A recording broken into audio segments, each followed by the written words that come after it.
fight isn't over. The fight is just beginning. What's going on, guys? This is Carl with the Racerred channel.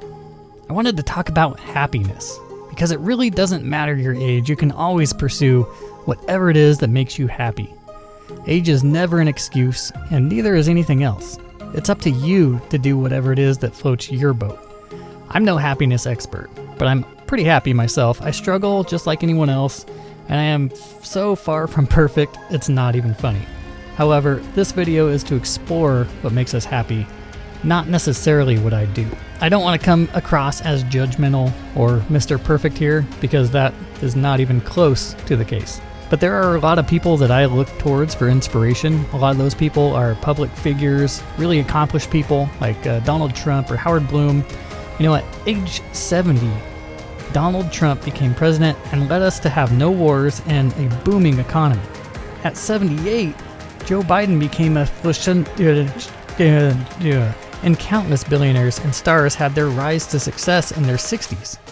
My point is that if you have a goal in mind, you should just go for it. It really doesn't matter how old you are. I think that being driven towards something is huge in the pursuit of happiness. Your goal doesn't have to have anything to do with money either. After all, money is really just a way to achieve freedom. Once you gain control of your own freedom, you can set out to achieve whatever it is you want. I try my best to follow my own advice here, and it is really hard. I'm completely against going into debt to reach any of my goals.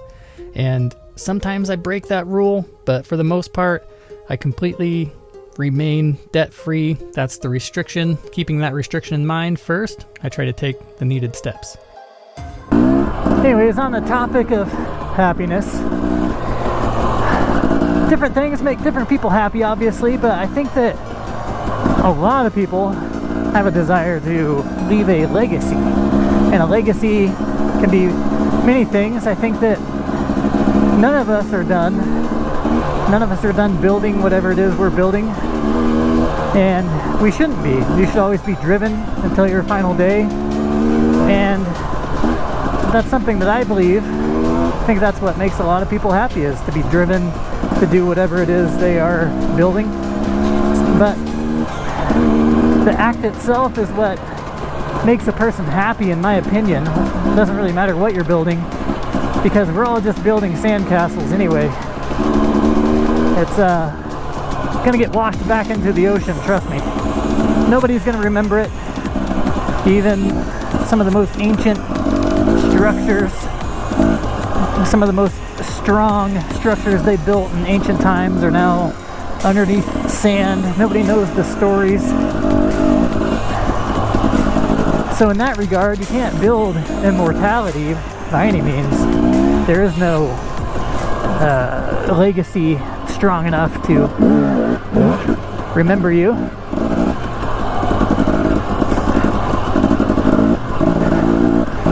And so accepting that first, I think, is important. Otherwise, you're racing toward a stoplight. I mean, how can you truly do something that makes you happy if you don't know truly where it leads? And I think everybody obviously knows where it leads, but I don't think they really consider it.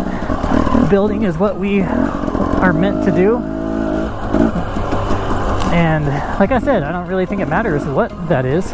One person who recently inspired me is Howard Bloom. Listening to his energy at age 80 plus years old is just inspiring. Hearing about him following his passions and writing books, it's just awesome. Although I don't agree with a lot of stuff he says, it's still entertaining to listen to him. It's always the pursuit and the adventure, not the destination, that makes the trip worthwhile. There is a reason life, liberty, and the pursuit of happiness is safely tucked away in the Declaration of Independence. I wanted to explain a little bit about the confusion between excitement and happiness. Happiness comes from most things disciplined. Excitement comes from most things undisciplined. Your brain's receptors work like a rubber band stretched between 2 points. When it's perfectly stretched, you have a level mood, more prone to being happy. If you stretch the 2 points really wide, this represents a dopamine dump, an exciting moment. It's okay to do this a little bit, but it's best not to keep doing this, or eventually it will droop lower than it's originally intended to, and the only way you can keep it from drooping is to keep stretching further and further, and all the while, the moments in between become unbearable, because the rubber band, aka your mood, is drooping so low. If you keep stretching it, you will break. So this is why people meditate and find inner calmness, and really just become happy with what they have and where they are currently. Allowing yourself to be bored and not constantly looking for that form of excitement, that shopping spree, that hit of sugar, that hit on the pipe, that whatever it is. If you can take control of the wheel and steer away from those moments, happiness is on the horizon. Finding contentment is extremely important. That way we're less likely to keep chasing that high. And like I said, this can be drugs, alcohol, irresponsible spending, sugary food, risky behavior. You know, the list goes on. Anything really exciting pretty much falls into that category. So, moderation in all things, even in moderation itself. As it becomes cold and dark outside for most of us, it will be important to get rid of the negative emotions. For me, I know that I start hitting the gym a lot more, just working towards those things that you can still do. Don't forget to adapt. Keep busy before the winter lulls you into sleep, because we are all guilty of this at least a little bit. You meet an 80-year-old dude who's healthy and goes to the gym and runs around. That's happiness, and that dude's probably been happy his whole life. Whereas the same type of person who would have pursued wealth his whole life, maybe he's wearing a suit and tie and drives the Ferrari, but his health is going downhill and he doesn't feel well. That's not a good route, I don't think, personally. But to each his own. Whatever makes people happy, that's what I think they should pursue. Yeah, for me it's important to stay moving. That's why I can't work in a place where I'm inside and just sedentary and just, yeah, it's not good for my body or mind or soul. I mean, it's not good for anything. So yeah, riding really does add a lot to my happiness. Each individual bike does not add to my happiness. I could be riding a Honda 90 right now and be just as happy.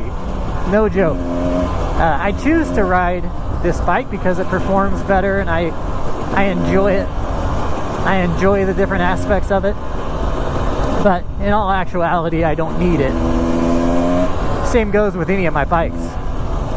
So yeah, you don't need the latest and greatest. You don't need the fancy boots. Anyways, guys, that was my kind of rant about riding and happiness. I know that people chase different things, and whatever works for you, dude, that's what you got to go after. It's funny how each person is so different, but yeah, for me, I mean, I just got to stay active and stay building towards something that I enjoy, and I've worked my life, I've kind of gone that direction. I've gone towards things that I really enjoy, and I haven't been chasing money so much as I chase freedom, because in reality, when you are chasing money, I think most of us are chasing freedom. That's what it breaks down to. And this right here, look at that. Holy smokes, that's beautiful. All right, guys, I'll catch you on the next video. Peace.